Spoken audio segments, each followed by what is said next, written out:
Oh, udah mulai. Bismillahirrahmanirrahim. Assalamualaikum warahmatullahi wabarakatuh. Waalaikumsalam. Marhaban ya Ramadan ya. Alhamdulillah, marhaban ya Ramadan. Eh, Hari ini kita ketemu ya kembali bersama Mister Mu setelah sekian purnama. Iya. Akhirnya kita ketemu lagi dengan Mister Mu yang sudah lama ya nggak ngobrol. Mister Mu, apa kabar? Alhamdulillah sehat, Bang Deddy. Bang Deddy apa Alham kabar? Alhamdulillah luar biasa. Oke. Iya. Eh, Kemarin baru pulang ya dari Tanah Suci. Alhamdulillah. Alhamdulillah dan hari ini kita masuk ke berapa Ramadan ya? Kurang lebih satu pekan. 11 kayaknya, Oh, 11. 11 ya. Alhamdulillah masih lancar kan puasanya? Alhamdulillah. Alhamdulillah. Iya iya. Eh, Mister, hari ini kita Hmm. diajak ngobrol nih. Kita ajak juga seluruh publik untuk mengobrol ya. Eh, Mereka ngobrolnya nanti bisa komentar lah di kita ya. Apa kira-kira yang menjadi pembahasan kita hari ini boleh dikomentari ya. Ya, kira-kira mau bahas apa nih Bang Deddy? Karena nggak ada Ah, persiapan nih. apa ya? Oh, nih anak-anak di depan kita nih saya lihat adik-adik kita ya, adik-adik Gen Z nih. Ya, adik-adik Gen Z yang hari ini menjadi apa namanya? Untuk ngambil dokumentasi kita hari ini tuh adik-adik dari Gen Z. Jadi ini berbau dengan teknologi ya. Mereka yang langsung mempraktekkan. Jadi kira-kira pembahasannya itu era digitalnya mereka ya. Gen Z itu bagaimana sih menghadapi tantangan era digital? Di masa mereka tuh teknologi sangat sangat pesat perkembangannya. Iya, Bang Deddy yang paling pertama itu seharusnya sebelum kita bahas Gen Z, kita tarik dulu generasi sebelumnya yaitu milenial. Oh, Jadi, saya milenial. iya, kita ini milenial. Milenial itu kan dari kalau nggak salah dari tahun 1981 sampai ke 96. 1996 ya, Iya, 96 atau 96. 97 tuh ya. Nah, 96. Milenial itu adalah generasi yang awal mula kedatangan teknologi atau digital. Itu Oke. awal mulanya. Eh, Kalau di Gen Z ini atau Gen Z ini itu tahun 97 sampai 2012. Nah, Hmm. mereka yang apa ya? Generasi yang merasakan teknologi itu memang betul-betul hitnya gitu kan. Memang betul-betul dunia digital itu betul-betul maraknya. Oke. Tuh. Kalau kita kemarin masih percobaan-percobaan ya. Masih awal masuknya. Iya, masih nyolokin handphone masih berasap gitu ya. Ya, Masih coba-coba. pokoknya handphonenya juga dulu yang besar-besar kan. Iya. Maafnya yang ngelempar lumba-lumba mati. Kalau apa mau cari sinyal manjat pohon kelapa gitu Iya, ya. Kalau sekarang udah banyak wifi gitu ya. terus Oke. kayak apa modelnya pun alat teknologinya itu besar-besar kan, Oke. ya kan. Kayak gitu-gitulah. Awal mula masuknya teknologi itu di generasi milenial. Oke. Dan ketika generasi Gen Z ini ketika marak-maraknya Hmm. dunia digital atau perkembangan teknologi. Hmm. Eh, Kira-kira Mister, pemanfaatan teknologi di era Gen Z ini bagaimana? Mereka tuh tepat tidak menggunakan digital itu sendiri. Sebenarnya gini Bang Deddy, kalau untuk tepatnya tepat karena di memang generasinya mereka kan, Hmm. marak-maraknya teknologi itu, dunia digital itu marak-maraknya di generasi Gen Z. Kalau tepatnya sudah pasti tepat tentunya, tapi hanya saja maksimal nggak mereka memanfaatkan teknologi tersebut. Nah, jadi karakternya kita kenali dulu nih Bang Hmm. Deddy. Kalau karakter Gen Z itu biasanya semuanya di lahapnya. Hmm. Dia menerima semua segala informasi dalam bentuk digital. Nah, ini makanya dia lebih mau menonjol. Dan dia kalau bedanya gini, kalau generasi milenial itu dia bisa teamwork, kerja tim. Kalau Gen Z ini dia lebih individual Oke. dan dia lebih mau menonjol. Oke. Nah, kenapa? Karena dia sumbernya banyak nih. Heeh. Kalau kita dulu masih mau belajar sama orang, kalau mereka kan belajarnya tuh dari digital karena semua sumber informasi itu eh, mereka dapatkan dari perkembangan teknologi atau dunia digital tersebut. Oh. Tinggal hanya saja Gen Z ini ada nggak filternya? mampu nggak dia menerima apa ya, memfilter atau dia mempunyai kemampuan untuk literasi yang kuat. Sehingga nggak semuanya yang berita yang mereka dapat dari dunia digital itu real adanya, bisa saja hoax, tentunya kan, atau hoax, tentunya kan. Hmm. Jadi mereka Gen Z ini harusnya, makanya dia dibilang generasi strawberry juga.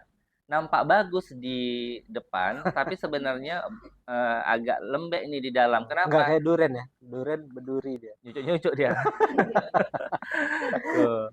Jadi gini Bang Deddy, maksudnya dia akan bagus Genji ini ketika dia mempunyai filter atau benteng atau defense untuk literasinya yang kuat. Karena nggak semua sumber yang dia dapatkan di sosial media itu real. Oke. Melainkan tadi itu hoax kan Oke. tentunya.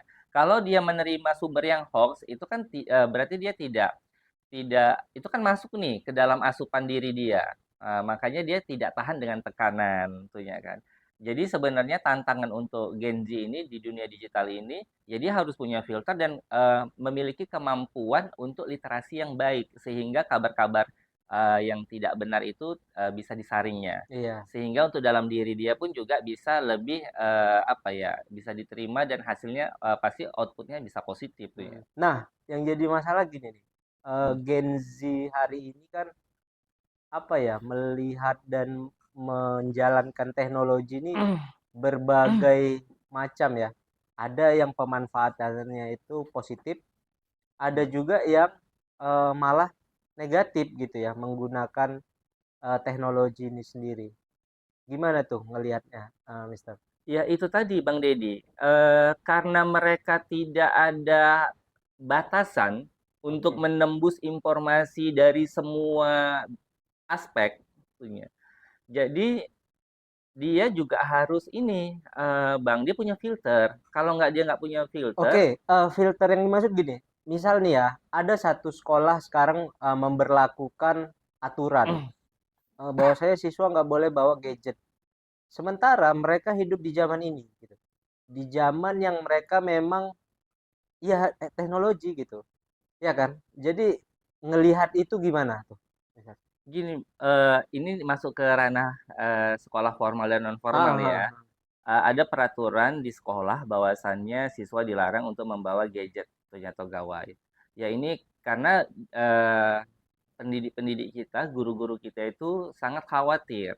Karena Oke. gini, Itu salah satu cara untuk memfilter tadi iya berarti. memfilter, mengurangi, Ah, ah. mengurangi penggunaan gadget tadi. Kalau mungkin di rumah nggak ada batasan, mungkin di sekolah kita batasi. Karena apa, Bang Deddy?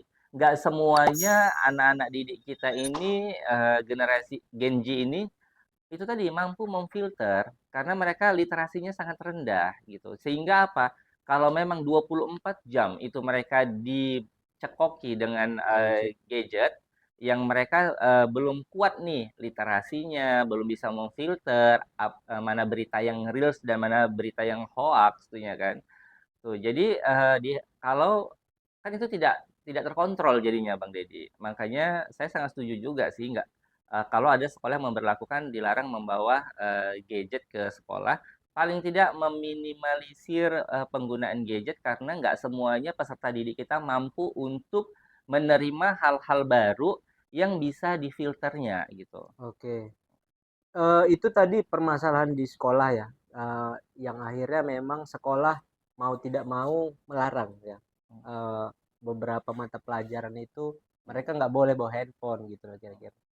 Tapi memang di mata pelajaran yang lain, mau nggak mau mereka harus menggunakan gadget itu sendiri kan, karena memang di era mereka. Terus setelah mereka dari sekolah nih ya, Hmm. tamat sekolah, saya melihat justru banyak yang menganggur itu Gen Z. Nah gitu, itu masalahnya di mana tuh? Kok jadi banyak yang nganggur ya gitu.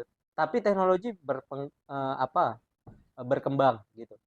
Balik lagi kepada karakter Bang Deddy. Karakter Genji ini kan dia sebenarnya kreatif, inovatif karena dia sudah dia ada di fase di mana teknologi itu betul-betul berkembang. Hmm. Jadi Genji ini ada ketika memang teknologinya itu canggih, berkembang. Dan ini di generasi mereka. Sudah pasti mereka inovatif, kreatif dan cepat berkembangnya itu karena mereka tidak perlu lagi kursus-kursus, karena bisa belajar dari Di sosial media, sekolah. dari dunia digital. Tapi gitu kan. Eh tadi lupa apa deh? Setelah dari sekolah ternyata mereka banyak yang Oh, nganggur. banyak nganggur.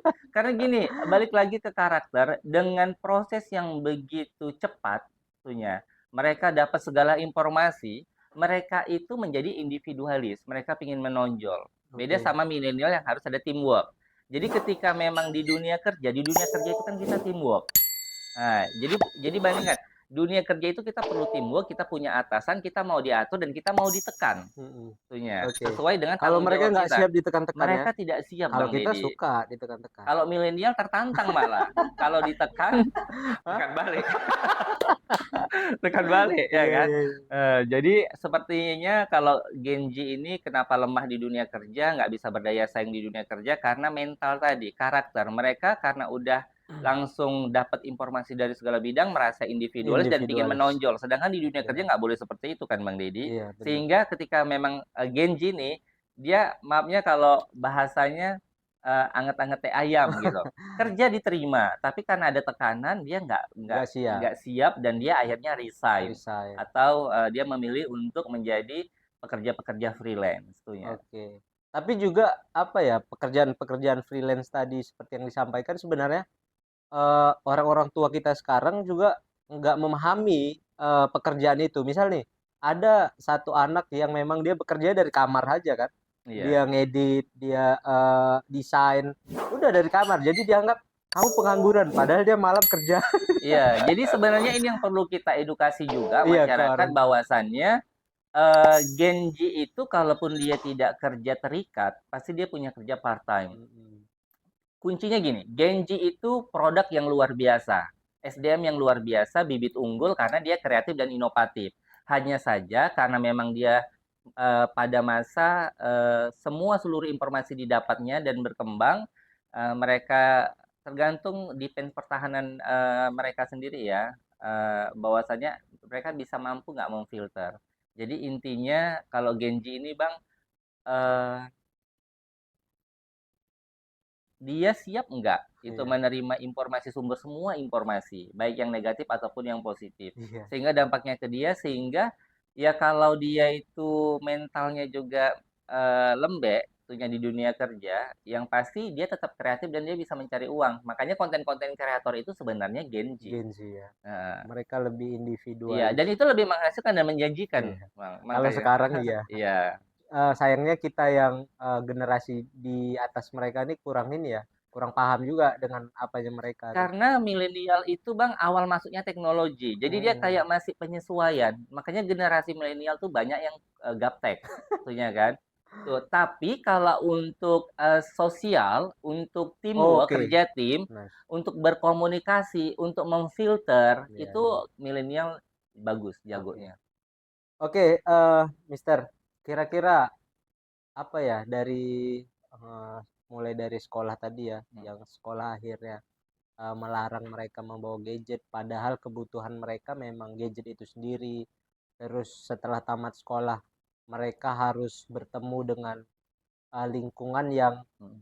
orang tua yang menganggap, "Kalau di kamar aja kamu nggak kerja, nganggur." Padahal mereka juga bekerjanya, lewat handphone gitu Iya. ya. Akhirnya mental Gen Z ini kan Hmm. mulai jatuh nih ya. Hmm. Terus juga banyak juga yang memang nganggur gitu. Hmm. Keasikan ngegame, keasikan apa ya, scroll-scroll TikTok aja gitu kan. Tapi dia, tidak memanfaatkan teknologi itu sendiri. Kira-kira nih, ada nggak pesan untuk adik-adik kita nih, Gen Z, dari permasalahan yang ada lah, dan bagaimana menyikapi hidup ini di masa hari ini ya, gitulah kira-kira. Iya, eh, ringannya seperti ini. Untuk adik-adik generasi Z atau Gen Z, banyak-banyak harus bisa sharing-sharing sama generasi sebelumnya yaitu milenial. Milenial ini banyak memotivasi. Oke. Tuh, jadi pada dasarnya kalian Gen Z itu memiliki skill kreativitas yang tinggi, inovasi yang tinggi, Hanya saja kalian mungkin ya, karena memang di fase mana semua sumber informasi itu kalian dapatkan, jadi kalian kurang bisa menerima pendapat orang lain. Jadi kalau memang mau jadi Genji yang produktif, yang unggul, yang sukses, banyak-banyak belajar dari generasi sebelumnya atau dari siapa sajalah berupa nasihat atau motivasi supaya kalian tuh lebih bisa apa ya, bekerja sama dalam tim karena kita makhluk sosial ya. Sekreativitas apapun kalian, kalau memang kalian tunggal sendiri tidak bisa. Contoh nih ya Bang Deddy, misalnya Genji-nya ini kerja sebagai konten kreator. Hmm. Sekarang KP-KP itu kan pemilik owner KP itu kan generasi milenial nih Iya, iya. dan sebelumnya generasi sebelumnya. Jadi mereka kan gaptek nih, tentunya kan kurang kurang ahli. Jadi mereka membutuhkan Genji untuk sebagai SDM konten kreator di tempat usahanya. Hmm. Nah, mereka Genji sama generasi sebelumnya ini yang selaku owner atau founder dari tempat usaha tadi, mereka harusnya bisa berkolaborasi kan. Benar. Makanya Genji juga harus banyak Membuka diri belajar ya. membuka diri itunya karena kalau tidak membuka diri jobnya sepi kan Bang. Iya, Ya sama betul. aja penghasilannya dari mana dong itunya. Betul.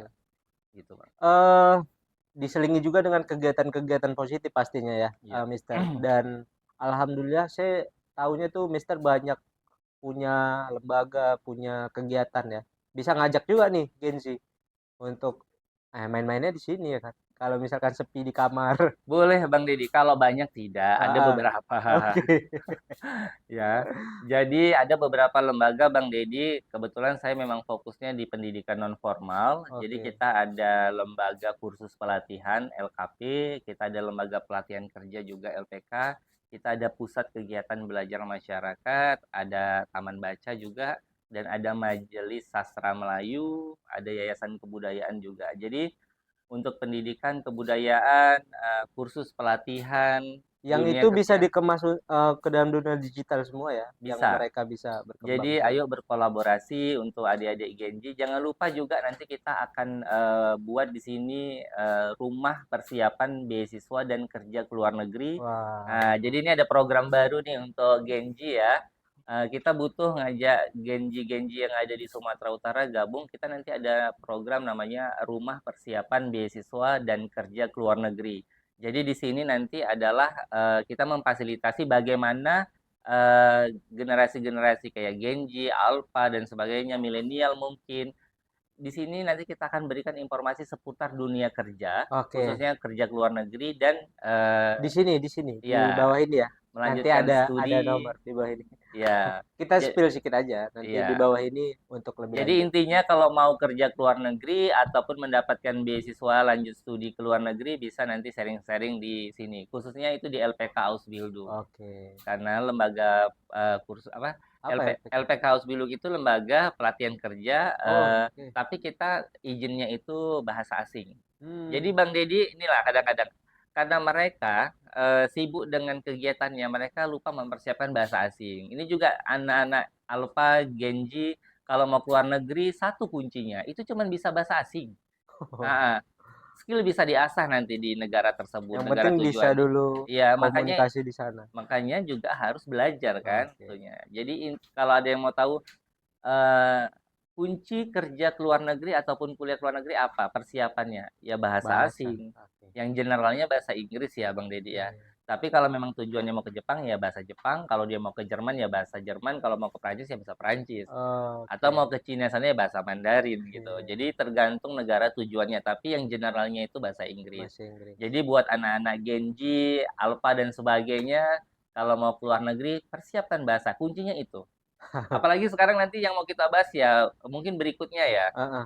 hijrah aja dulu atau kabur aja Oh, dulu. itu lagi tren tuh. Lagi tren, lagi Itu viral sendiri ya. sendiri aja nanti kita Itu bahas. kita bahas nanti. Oke. Momen apa ya? Momen apa ya? Hashtagnya itu kabur aja dulu atau pindah aja dulu. Itu pasti ada positif dan negatif tergantung cara pandang kita kan. Oke, Mister, terima kasih ya, Mister. Jadi itu obrolan kita tadi sama Mister Mo panjang tidak, eh, apa ya, singkat juga tidak. Yang jelas isinya itu adalah pesan untuk adik-adik Gen Z semua. Semoga apa yang kami sampaikan ini menjadi apa ya perhatian untuk kita semua ya. Terima kasih, Mister. Eh, terima kasih. Oke. Iya. Sekali lagi kami ngajak nih kepada Genji, kepada seluruh lapisan masyarakat juga untuk bantu kami ya di like-like lah. Oh, di like maksudnya. Di like Subscribe. dan juga Subscribe. bantu subscribe ya. Jadi nggak ketinggalan. Apapun yang menjadi masukan teman-teman kami terima, tulis di kolom komentar. Gitu ya. Mungkin itu aja dari kami. Maaf-maaf kata ya. Kalau ada salah kata, salah penyampaian kami cuma ngobrol biasa. Sekali lagi saya ucapkan terima kasih kepada Mister Mu. Terima kasih kembali Bang Iya, Deddy. semoga puasanya lancar. Amin insya Allah. Iya, kita akhiri ya dengan Assalamualaikum Waalaikumsalam warahmatullahi wabarakatuh. warahmatullahi wabarakatuh.